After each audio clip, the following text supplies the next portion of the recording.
જો ઘરમાં બાળકો હોય તો ક્યારેક તો જીદ કરવાના જ બર્ગર, પિઝા કે એવું કંઈક અનહેલ્ધી ચીજ ખાવાની. એટલે જ હું અમુક એવી રેસીપી તૈયાર જ રાખું છું કે બાળકોને ઈચ્છા પણ પૂરી થાય અને એમને વધુ નુકસાનકારક જંક ફૂડ ના ખવડાવવું પડે. એટલે જ આ વખતે એમને બર્ગરની ડિમાન્ડ કરી તો મેં ફટાફટ બનાવી આપ્યું આ પનીર ટિક્કા તવા બર્ગર.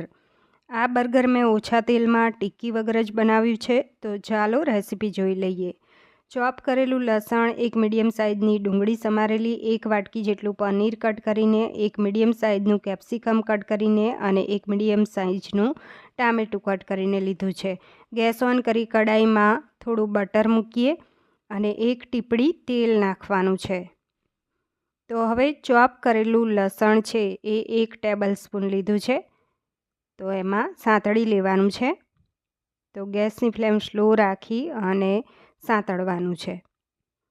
તો થોડું સાંતળાય એટલે એક મીડિયમ સાઇઝની ડુંગળી કટ કરીને એડ કરવી. તો એને ધીમા તાપે સાંતળી લઈશું. જલ્દી સાંતળાય એ માટે ચપટી મીઠું નાખી દેવાનું. તો હવે એને સાંતળાવા દેવાની છે. તો અહીંયા એનો કલર ચેન્જ થાય, થોડી સાંતળાય પછી એની અંદર કેપ્સિકમ એડ કરવું. તો 1 નંગ લીધું છે મીડિયમ સાઇઝનું ઝીણું કટ કરીને. તો કેપ્સિકમ થોડું ચડી જાય એ માટે આપણે ઢાંકણ ઢાંકી દઈશું. તો 2-3 મિનિટ એને ઢાંકીને રહેવા દેવાનું છે. તો 3 મિનિટ થઈ ગઈ છે. અહીંયા કેપ્સિકમ થોડું ચડી ગયું છે. હવે એની અંદર ટામેટું એડ કરી લઈશું. મીડિયમ સાઇઝનું 1 નંગ લીધું છે. તો એમાં મીઠું નાખી દઈશું.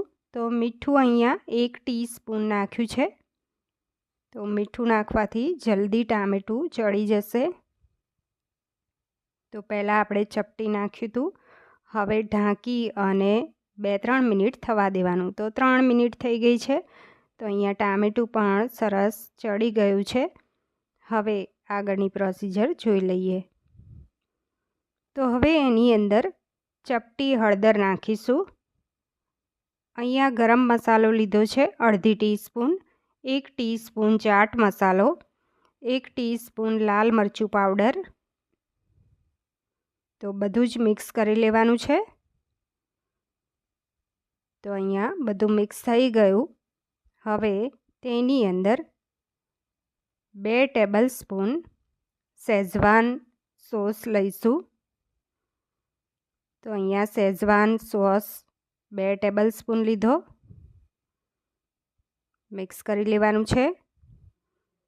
મિક્સ કર્યા પછી અહીંયા 2 ટેબલ સ્પૂન ટોમેટો કેચઅપ લઈશું. મિક્સ કરી લેવાનું છે. તો બધી જ સામગ્રી મિક્સ થઈ. હવે આપણે પનીર કટ કરેલું એડ કર્યું.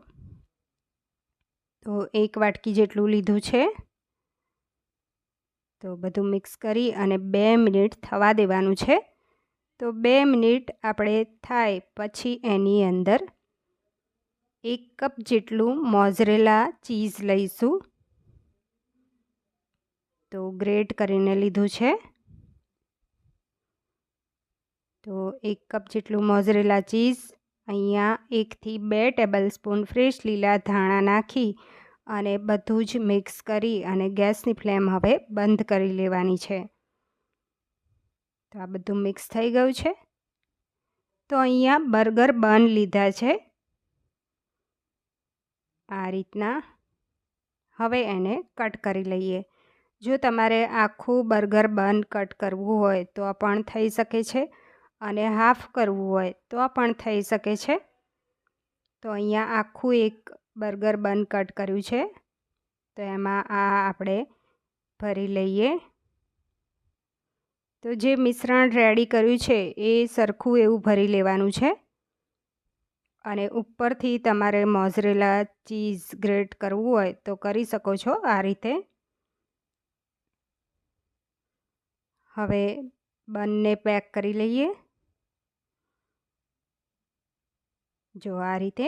હવે બીજું પણ તમને કટ કરીને બતાવું. બીજું બન આપણે એ રીતે કટ કરી રહ્યા છીએ કે અડધું કટ કરવાનું છે. તો તમે આ રીતે પણ કરી શકો છો. એની અંદર મિશ્રણને ભરી લેવાનું છે. હવે તવા ઉપર બટર મૂકીએ અને થોડું તેલ નાખવાનું છે. થોડું સ્પ્રેડ કરી અને એની ઉપર થોડો શેઝવાન સોસ, લાલ મરચું પાવડર થોડું, લીલા ધાણા થોડા અને ચાટ મસાલો થોડો નાખી અને આપણે મિક્સ કરી લેવાનું છે. અને હવે બર્ગર બંને ગોઠવી દઈશું. તો આ રીતે ગોઠવી દેવાના છે. એને થોડા શેકી લેવાના છે. તો ધીમા તાપે 2 મિનિટ શેકી લઈશું બંને સાઈડ.